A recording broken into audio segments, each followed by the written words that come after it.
जितना प्रोडक्ट्स एक इंसान पूरे महीने भर में नहीं बना पा रहा था, एक मशीन उससे कहीं ज्यादा प्रोडक्ट एक दिन में बना दे रहा था। But there was a problem, और वो प्रॉब्लम क्या था? फैक्ट्रीज में वर्कर्स का कमी होना।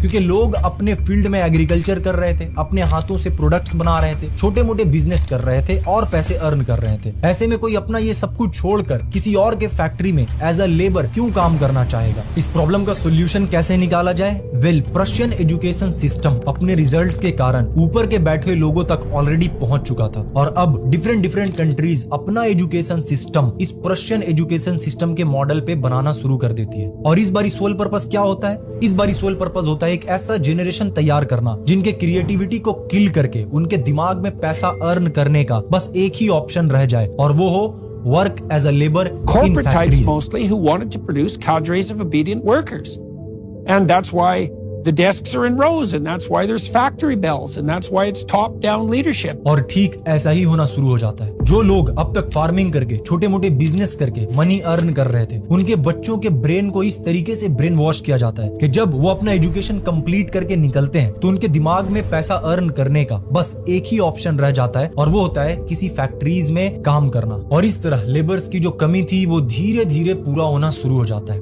उस समय हमारा देश ब्रिटिशर्स का गुलाम था, बट दिक्कत अंग्रेजों के सामने भी था, और वो दिक्कत था कि वो थे तो बस कुछ ही, और इतने बड़े आबादी को कंट्रोल में रखना बहुत ही मुश्किल हो रहा था। साल होता है 1835। थॉमस बेबिंगटन मकाउले, जिसके बारे में शायद आपने अपने स्कूल लाइफ में पढ़ा होगा एज द लॉर्ड मकाउले के नाम